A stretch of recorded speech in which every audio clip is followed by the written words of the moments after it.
Assalamualaikum Pak. Bapak udah lama di sini? Lumayan. Wah, luar biasa nih. Ini Jakarta agak panas Pak ya? Bukan agak, kalau bagi saya yang dari Bandung begini ya panas sekali. Bapak itu asli Bandung? Saya aslinya Jawa Tengah, Jawa dari Tengah, daerah Boyolali kalau dulu. Kalau lahirnya di Boyolali? Iya, Karesidenan Solo dulu. Oh gitu. Subhanallah. Berarti Bapak itu lama tinggal di Bandung? Lama, saya SMA-nya juga di Bandung. SMA di Bandung? Bandung. Berarti Bapak merantau ke Bandung itu sejak kapan sih? Sejak usia berapa? Saya katakan kalau cuma Bandung nggak merantau lah, geser aja lah. Kalau merantau ke luar negeri, ya wah, gitu. geser agak jauh Papua. Kalau masih Iya. satu pulau saya pandang belum merantau lah. Saya lulus SMA Bandung tahun 89. Bapak pernah ke luar negeri? Belum ya? Belum ya? Belum, saya kan rakyat biasa. Oh. Kirain pernah ke luar negeri. Soalnya tampilan Bapak rapi loh warnanya. Oh, ini ciri khas, Oh, ciri kebiasaan dari kecil, Orang turunan Bandung bapak saya kali ya? juga gitu. Bapak mungkin ketularan orang Bandung ya? Enggak, dari Orang kecil. Bandung kan? Saya nggak pernah merasa rapi ya, tapi Oh, iya? orang berpandangan seperti itu, saya rapi katanya. Iya. Ya, kalau di Bandung kan identik dengan fashion ya kan? Tuh. Iya, Bandung itu kota modis ya. Iya. Nah, maaf saya sambil merokok ini karena acara santai ya. Iya, nggak apa-apa. Sebenarnya saya nanti mudah-mudahan bisa berhenti merokok ya. Oh gitu ya? Sehat, irit, Iya. kan gitu. Ini masih melanggar. Aha. Jadi saya Aha. aslinya dari daerah Boyolali, Jawa Tengah. Hmm. Lahir di sana, SD di sana, SMP Kabupaten Semarang, SMA di Bandung. Saya lulus SMA 89. Orang tua? Orang tua di Jawa. Orang tua di Jawa? Jawa. Oh itu berarti Bapak sering pulang kampung nggak tuh? Sering. Orang Iya. tua sudah tidak ada, jadi saya kalau gitu. pulang kampung ya jarang. nengok. Dua-duanya udah nggak ada? Ada ibu, tapi ibu sambung. Oh gitu? Ya sudah hampir 100 tahun. Ya, Subhanallah, ya tapi ya ibu saya itu. Oh gitu, iyalah. Pak, ini kalau boleh tahu nih Pak, sekarang Bapak tinggalnya di Bandung. Di Ya. dekat apa tuh? Ya, Di Bandung tinggalnya di mana? saya tidak jauh di Cicadas, tidak jauh dari Gedung Sate. Tidak jauh dari Gedung Sate? Ya, kantor gubernur. Gedung Sate itu kan kantor gubernur. Ya, 5 menit paling lama 10 menit nyampe. Oh iya. 5 sampai 10 menit ya nyampe ya? Sampai. Di situ biasa Bapak kuliner apa tuh kalau yang dikunjungin? Kalau saya yang penting tempatnya terkesan alami gitulah. Nah, gitu saya suka saya. Iya. Yang nggak terkesan mewah apa saya enggak. Saya sebenarnya pola hidup saya itu sederhana saja. Apalagi saya juga rakyat biasa, rakyat kecil. Iya. Nah, jadi yang penting bersih, sehat, murah meriah. Kan gitu. Subhanallah ya. Iya. Berarti Bapak suka dengan alam ya? Alam itu lebih identik dengan pegunungan atau pantai nih?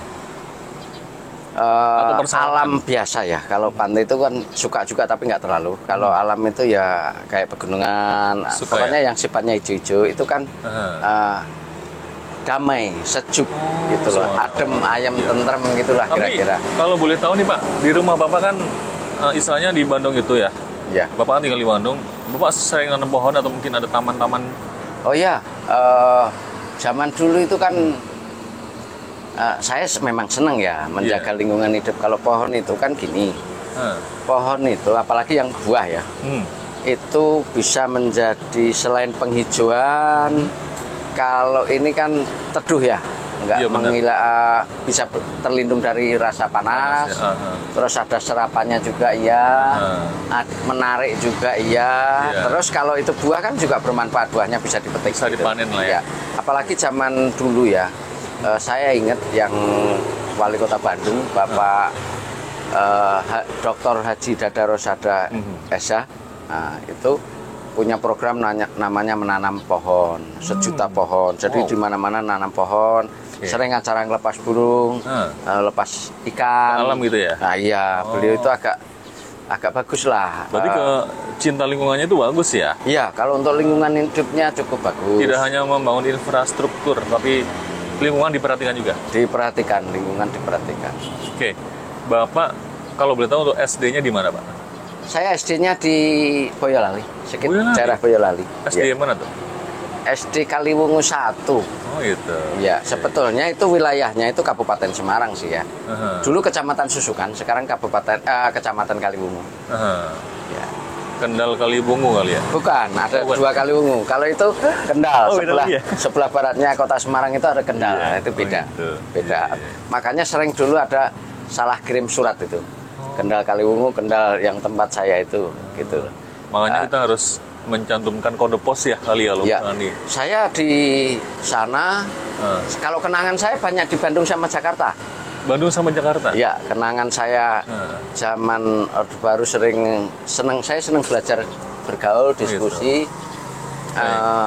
Saya senang gaul dengan orang-orang aktivis, wawasan pola pikir saya bisa berkembang. Baik, sebelum kemana-mana, SMP di mana? SMP Semarang. Semarang. SMP Negeri 2. Dari rumah ke SMP jauh? Jauh, jalan kaki tapi saya. Jalan kaki? Jalan kaki dulu, lari. Masuk jam berapa waktu itu? Saya sering terlambat ya. Iya. Masuknya itu gini, 6:30 itu kita harus sudah nyampe sekolahan senam. Iya. Dari Terus rumah Bapak jam? harusnya itu jam 5:30 sudah berangkat, tapi saya jam 6 lebih apa. Makanya lari kencang, sering terlambat, sering kena hukuman saya dulu. Oh gitu, oke. Nah kemudian berarti Bapak adalah sosok yang dikenal oleh guru? Iya, karena sering terlambat. Iya, dan Itu sering termasuk bagus juga Pak. Jadi, oh itu Mas, Iya. itu udah Teman-teman udah deket berarti sama guru ya? rata-rata Aha. teman-teman ini sale beberapa angkatan, Iya. yang adik-adik angkatan saya Ambarep itu pertama SMP itu berdiri, saya lulusan pertamanya itu. Aha. Rata-rata guru sama murid-murid termasuk di kelas nggak lupa dengan saya. Oh gitu. Nah, katanya bersyukur alhamdulillah, katanya awet muda, amin, kan Amin. gitu. Terus kemudian nggak banyak Iya. berubah ininya. Oke. Terus dulu nakal. Oh iya. Jadi kalau ternyata ada hikmah positifnya, Oh gitu semana. kenakalan Cuman saya nakalnya juga standar aja lah ya, jangan terlalu Ya. nakal banget Pak ya. nggak, kalau namanya Iya. orang yang kurang perhatian dan kurang kasih sayang. Saya nggak dibesarkan oleh ibu saya. Oke. Kelas 1 SD ibu saya meninggal. Aha. Jadi itu hanya kenakalan wajar seorang Oh, gitu. remaja yang sedang Iya. mencari jati dirinya sebetulnya. Baik, oke. Cuma ketika itu masyarakat desa itu kan kurang memahami bagaimana ini anak harus bagaimanakan gitu. Iya. Seandainya saya ketemu sosok seorang yang bisa membimbing saya, Aha. saya rasa juga akan baik-baik saja. Toh sampai hari ini tua ini saya baik-baik saja. Pelanggaran saya hanya merokok aja. Boleh sambil dirokok Pak? Oh boleh, makasih. Ya, jadi teman-teman, saat ini kita berada di depan studio satukanindonesia.com ya, oke. Dan memang kita sengaja untuk backgroundnya mobil, motor sedang lewat Pak ya. Oh iya. Bapak suka motor apa sih? Kalau dibilang suka, saya suka motor besar, tapi masih bermimpi. Saya akan kejar mimpi itu seandainya umur saya masih cukup ya. Iya. Tapi saya belum kekejar itu. Iya. Oke. Kemudian SMA di mana? SMA Yayasan Atikan Sunda. Makanya saya bisa jaipong gini. Oh, Saya bisa not Sunda, Daminak Tila. Nah, nama saya kan Surasa. Berarti- Ditambahin Witarsa itu karena saya di SMA Yayasan Atikan Sunda. berarti Bapak itu bisa main angklung dong?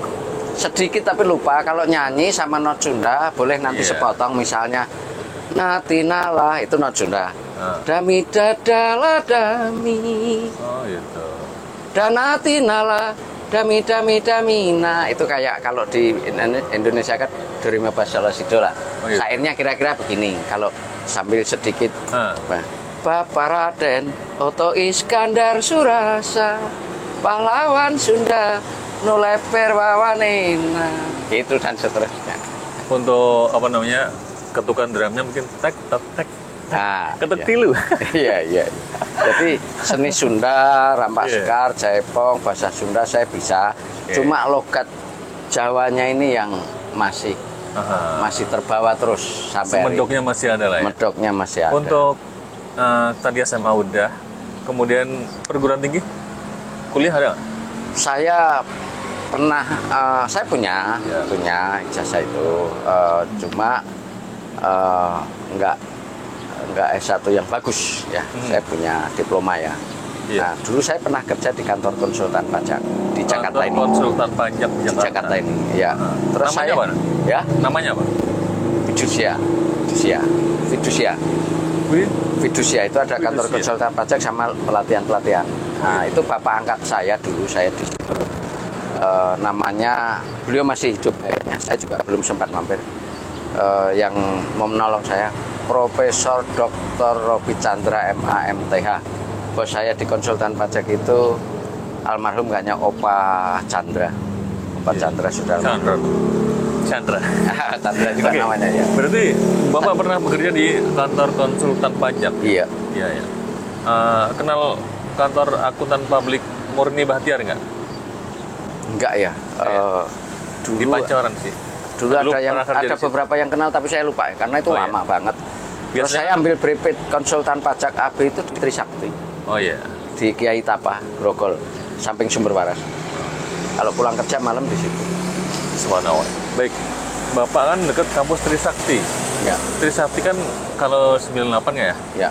Demo lah ya dalam itu lah ya. Bahkan termasuk yang banyak korban kan di Trisakti di awal-awal 98 itu ya. Bapak mulai suka demo pada waktu itu. Jadi aktivis. Saya gimana ceritanya Pak? Awalnya gimana sih? Saya begini, saya di Bandung itu dulu sudah senang diskusi-diskusi dengan beberapa aktivis. Di Jakarta, di Jogja, di Semarang, kalau namanya ada diskusi, ada rencana aksi, masih zaman Orde Baru, saya selalu hadir. Ya, saya salah satu bagian dari mereka lah. Saya nggak bilang tokoh, nggak bilang anu, dan saya tidak pernah menggembar-gemborkan karena posisi saya tahu diri, saya memposisikan diri saya orang belajar. 98 saya ikut aksi juga bersama-sama. Posisi Bapak di 98 di mana? Jakarta. Jakarta di daerah? Saya tinggal di Pulau Asem, Jakarta Timur. Oh gitu. Sampingnya Kayu Putih Selatan. Iya. Nah, di pinggir kali itu ada rumahnya Permadi itu. Kayu Putih Selatan 19 Kayu Putih Selatan berapa ya? Itu rumahnya Mokhtar Papan di situ. Nomor 19D kalau nggak salah dulu ya. Bertetangga hanya ke Serang. Dekat kolam renang nggak? Oh, kalau kolam renang itu Tirta ini itu di Tirta Mas. Iya, ini itu di Kayu Putih. Oh, Kayu Putih. Kayu Putih itu. Iya. Di situ sekarang tuh radio Kamajaya ada di situ, di situ belakang kolam renang. Itu kan depannya itu ada salah seorang pejabat Pertamina. Iya. Saya pernah numpang tidur juga di situ. Oh itu. Ya, kayaknya sudah almarhum ya. Iya, kayaknya sudah almarhum. Berarti Bapak pengalaman hidupnya luar biasa di Jakarta ini ya? Ya namanya rakyat kecil saya ya. Saya berpetualangan mencari kehidupan. Cuma ada kegagalan saya itu coba kalau salah satu ditekuni gitu kan. Saya pernah juga di dunia entertainment. Oh gitu. Saya jujur saja sebenarnya agak malu-malu ya. Dulu punya ide, punya gagasan pernah saya wujudkan. Itu namanya GAB, Gabungan Artis Bandung. Itu pendirinya saya dan ketuanya pertama kali saya. Apa tadi? GAB, Gabungan Artis Bandung. GAB, iya. Gabungan Artis Bandung. Zaman wali kotanya Pak Wahyu Amit Jaya itu. Nah, Pak Dada Rosada wali kota Bandung masih kabak ekonomi waktu itu. Saya ingat mengikuti jejak beliau, tapi saya belum mengenal waktu. Bapak konsen juga di budaya Jawa Barat ya, budaya. Pengen dulu merangkul bersama-sama, termasuk saya sering nongkrong di Saung Angklung Ujo waktu masih bambu ya. Sekarang mah udah besar.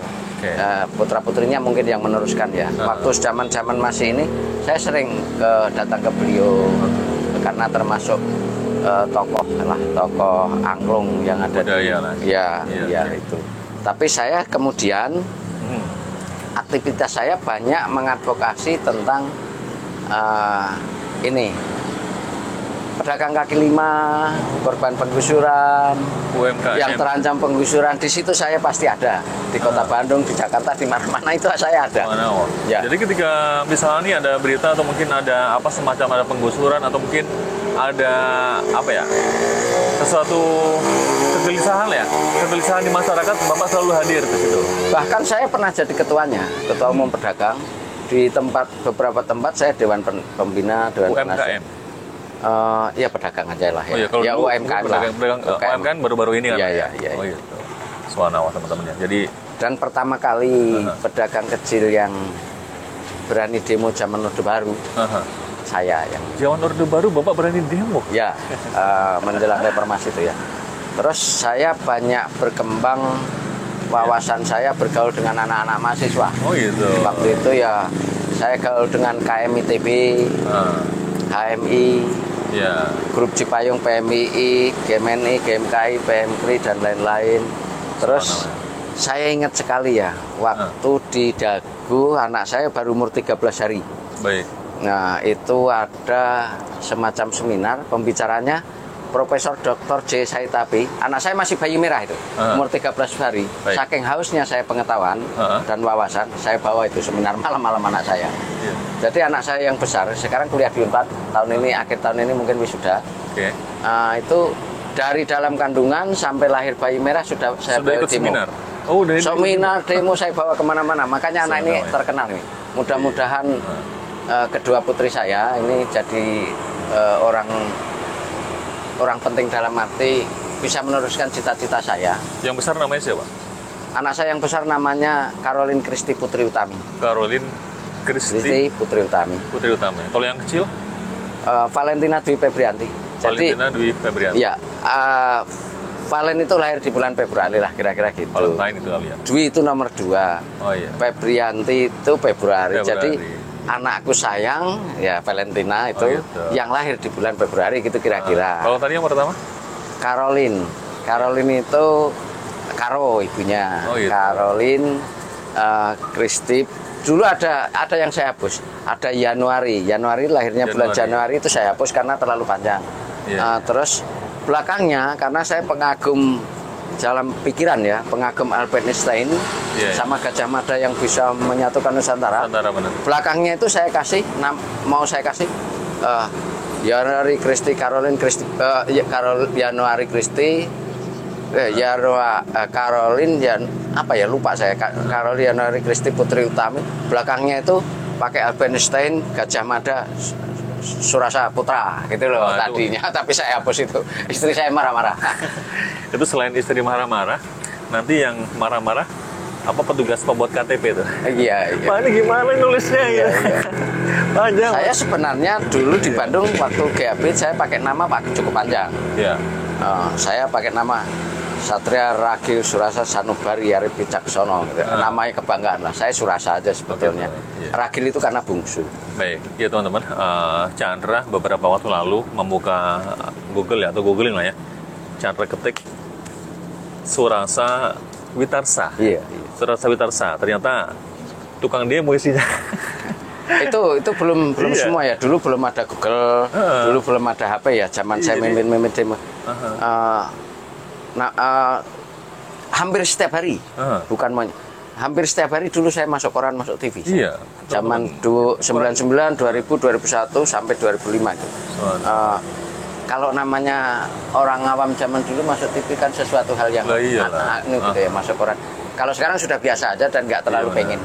Tapi itu luar biasa teman-teman ya. Zaman dulu udah masuk koran, tapi beritanya berita baik lah dalam hal ini Ya saya lebih banyak memperjuangkan kaum miskin, petani apa. Dan sering saya tergabung dengan para buruh, mahasiswa. Kalau sekiranya itu beban moral untuk penderitaan rakyat, saya tergerak. Ya hari ini masih ada yang idealis seperti itu, tapi agak berbeda warnanya. Jadi saya aksi-aksi hari ini kurang tertarik ya. Baik. Saya bukan semuanya, saya selektif sekarang. Yang sekiranya ini memang penting, urgent untuk masyarakat, pendidikan, saya masih mau.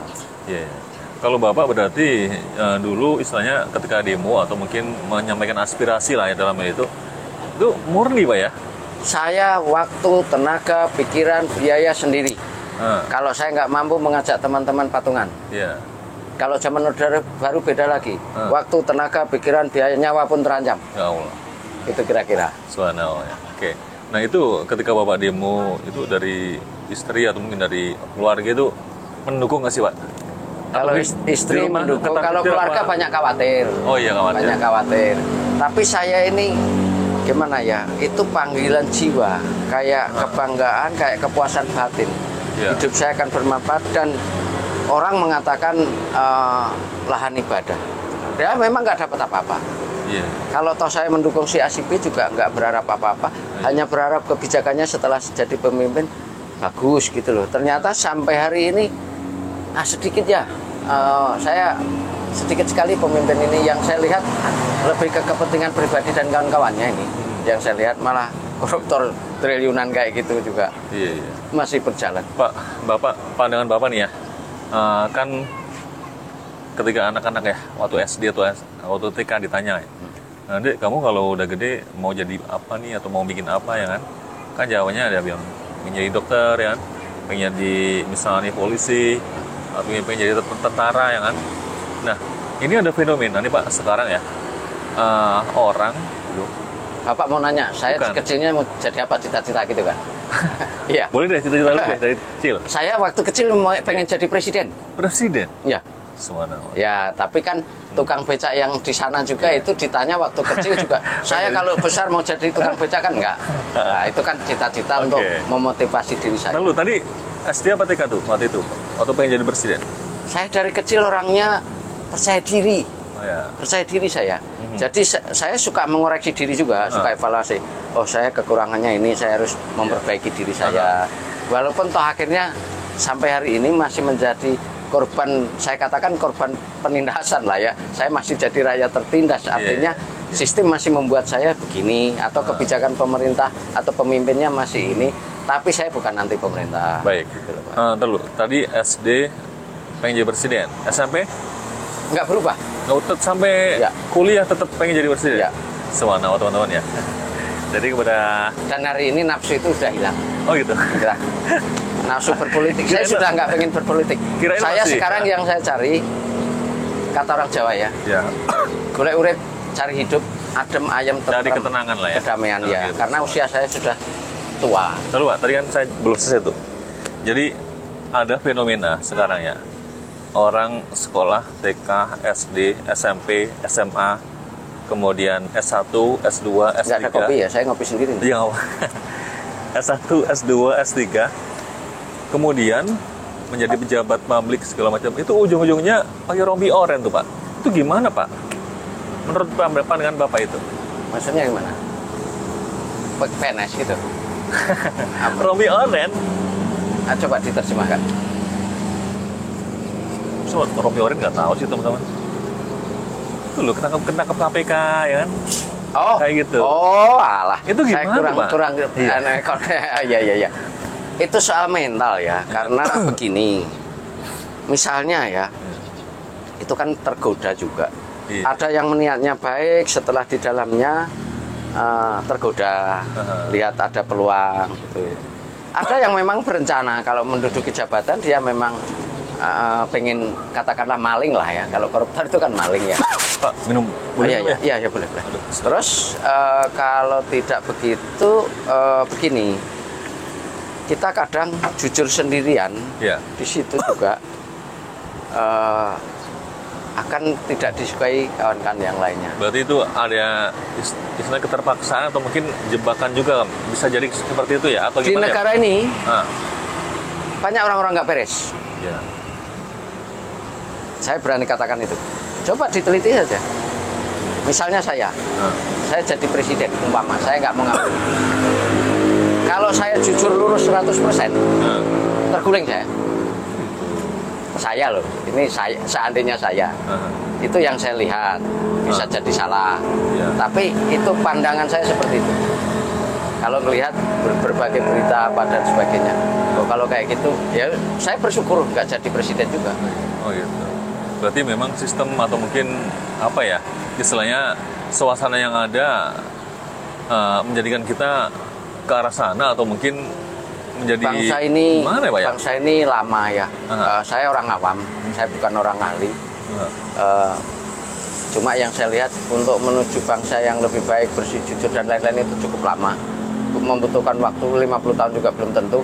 Atau kalau dipangkas satu generasi atau bagaimana itu mungkin ya. Atau mungkin gini, kemarin itu pasca Orde Baru runtuh, orang euforia ya, anak-anak muda, golongan muda itu nggak bisa mengambil alih kekuasaan.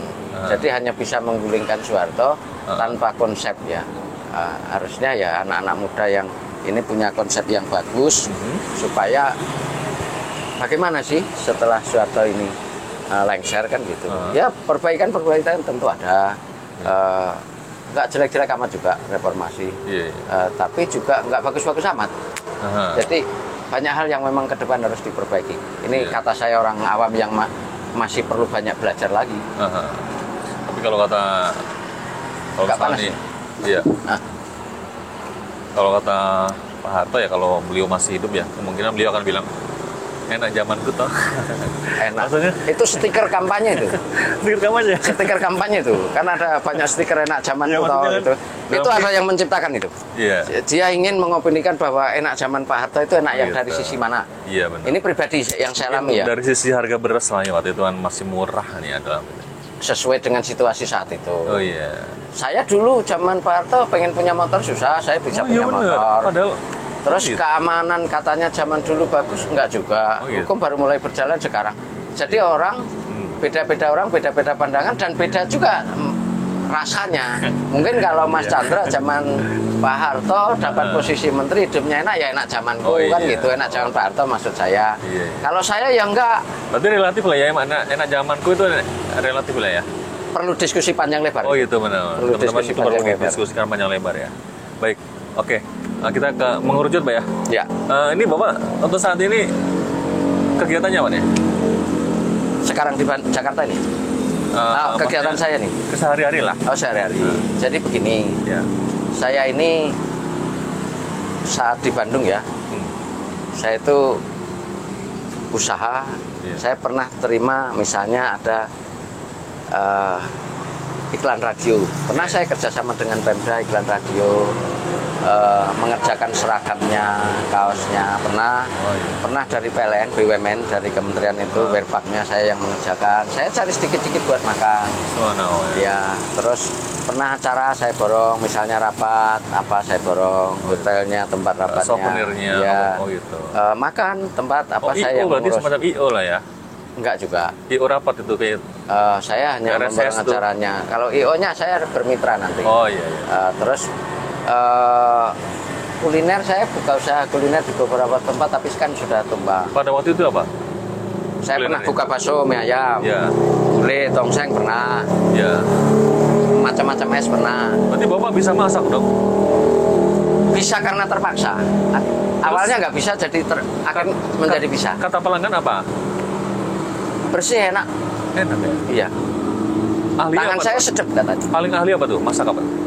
Saya rasa istilah ahli nggak ahli bisa belajar. Saya bikin sambal pecel lele bisa, bikin soto bisa, Oh gitu. bikin bakso bisa. Berawal dari nggak tahu apa-apa. Orang kalau kepepet kan cerdas.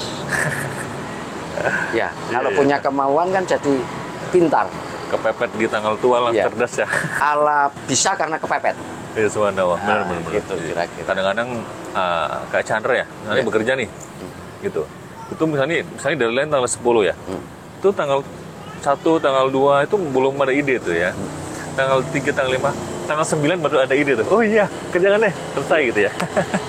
Kepepet timbul Saya ide. buka cuci motor pernah, buka macam-macam usaha pernah saya Iya. lewati. Berarti untuk saat ini kalau misalnya ada yang pesan kaos ke Bapak atau mungkin pesan Oh bisa. apa ala-ala Bandung bisa Pak ya? Dulu pernah saya dengan kawan-kawan bikin pelatihan dengan Komnas HAM Iya. supaya masyarakat paham tentang HAM apa dan sebagainya. Sering bekerja Berarti sama. tentang edukasi gitu Bapak bisa juga ya? Ya bisa. Berarti belajar lah. Sering jadi narasumber Bapak. Kalau yang terkait dengan pedagang atau penderitaan rakyat atau apa, iya. Iya. Karena itu enggak, saya hanya menceritakan pengalaman yang saya alami, bukan karena saya pakar, Iya. bukan karena pinter. Saya diundang jadi narasumber karena saya mengalami. Oke, Pak. Mungkin ini Bapak mewakili rakyat Indonesia, Pak. Yang dimaui rakyat itu apa sih? Rakyat sederhana, programnya itu direalisasikan dengan benar, Iya. terasa. Banyak hal yang tidak efektif, banyak kegiatan pembangunan yang sebetulnya belum dibutuhkan oleh masyarakat.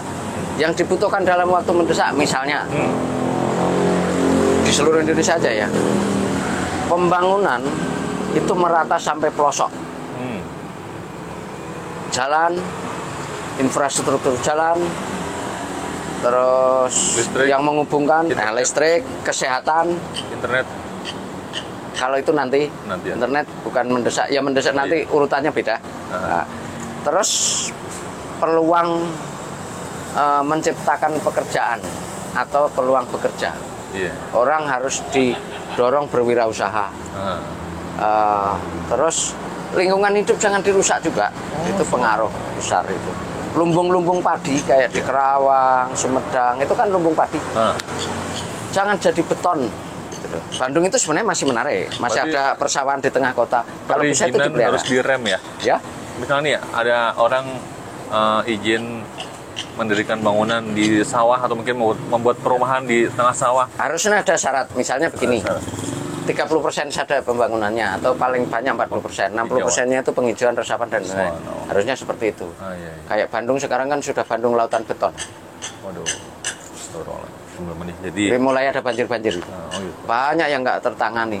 Sejak ini sekarang lagi kehilangan kehilangan figur bapak sebenarnya. Saya dulu bukan kampanye ya, saya pernah mendukung mantan sekda namanya Yosi Rianto gitu. Nah, saya lihat beliau itu mantan sekda yang punya kemampuan untuk menyelesaikan persoalan Kota Bandung sebetulnya. Cuma ya karena kalah ya, dan Pak Odet meninggal, terus Pak Yana ada musibah, kena masalah. Bandung sekarang kehilangan figur. Akhirnya orang mencari-cari figur. Ya, kemarin ada acara Bapak Bandung, Pak Dada Rosada itu. Saya berharap ya, sebenarnya harapan saya nih sebagai warga Kota Bandung, Pak Yosi ini mau maju sebagai wali Kota Bandung gitu loh. Karena saya lihat yang lain mana ya, yang paling berpotensi, punya kemampuan, punya wawasan, punya pola pikir, punya konsep lah. Iya, konsep penataan Kota Bandung. Yang mampu menyelesaikan berbagai persoalan Kota Bandung itu ada di Pak Yosi, karena beliau udah dari bawah, dari Lurah, Camat, Kepala Dinas, Sekda, dan sebagainya. Lepas daripada kekurangan, kelemahan, dan pasti ada kesalahan sebagai manusia biasa. Baik. Saya berharap bukan berarti ini mau pilkada wali kota, bukan berarti kampanye atau tidak. Ini hati nurani saya berharap Pak Yosi itu mau sebetulnya. Berharap Pak Yosi mau jadi wali Kota Bandung gitu. Kalau kemarin itu kan saya pikir calonnya 2 gitu, jadi akhirnya 3 jadi terpecah, Pak Yosi jadi kalah gitu. Baik, Pak, dikit ya, lagi. Bukan kampanye tapi saya ya, ini hanya mengungkapkan informasi aja lah ya. Jadi gini Pak, Bapak itu kan di Bandung ya. Tadi kan Bapak bilang kalau makan itu Bapak cari tempat yang alami lah segala macam. Tempat yang paling enak di Bandung menurut Bapak di mana? Kan sekarang banyak taman-taman segala macamnya gitu. Hampir di semua tempat Kota Bandung kan enak. Semua tempat di Bandung? Iya, enak. Nyaman untuk nongkrong. Gitu. Cuma persoalannya yang dipakai jajan kadang nggak punya uang gitu loh. Kalau kafe yang agak bagus kan mahal. Iya benar. Gitu. Oh gitu. Iya. Jadi semua tempat enak ya? Nyaman. Kak Chandra kan sering juga tuh nonton preman pensiun, ya kan? Ya. Itu memang suasana Bandung seperti itu?